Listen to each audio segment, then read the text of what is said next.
Many people don't know this, but Julius Caesar invaded Celtic Britain not once, but twice. Both expeditions took place during his famous conquest of Gaul, the first being in 55 BC and the second 54 BC.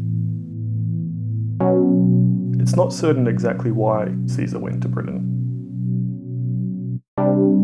Maybe it was tales of Britain's natural resources, such as pearls, lead, gold, and tin. Or was it to subdue the British tribes who were supporting his Gallic enemies? Perhaps it was simply a show of force. This is consistent with the 268 ships, around 25,000 infantry, and 2,000 cavalry which were sent on the second invasion.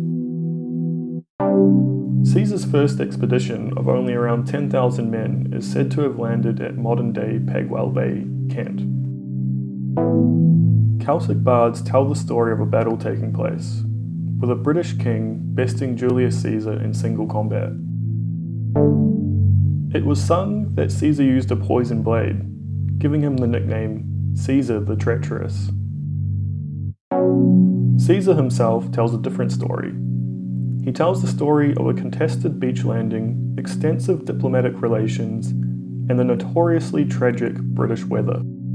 One thing we do know for sure is that Julius Caesar and his Roman legions returned to Gaul for the winter. The next summer of 54 BC, Caesar landed in Kent with his considerably larger second force, this time uncontested. The second expedition was organised much better, with ships designed for the beach landing and captured trading vessels used to transport food and resources across the channel. After establishing a beachhead, Caesar marched a force inland, where he fought and won 2 battles against the British Celts.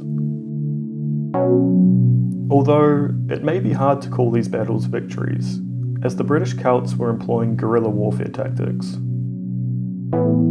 It's important to note here that the Romans excelled in pitched battles, whereas the Celts were masters of harassment and ambushes. Unfortunately, after winning these 2 battles, Caesar had to return with his legions back to the original camp, as many of his ships were damaged by bad weather. Once the ships had been repaired, Caesar marched out again with his legions. Harassment continued to slow the Roman advance. However, the Brits, seeing their land stripped of food and unable to stop the Roman juggernaut, soon entered into diplomatic relations. With winter fast approaching once more, Caesar was eager to head back to Gaul where he could safely winter his men.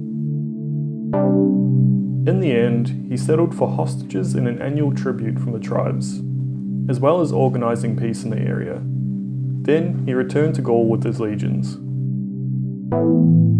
The knock-on effect of the 55 and 54 BC campaigns could be said to be the Romanization of the southern British tribes, or at least the beginning of. Some scholars suggest that this began the divide which we can still see today between the southern and northern Britons. Why do you think Caesar invaded Britain? Were his campaigns a success or a failure? Please answer these questions in the comment section below and like and subscribe if you enjoyed the video.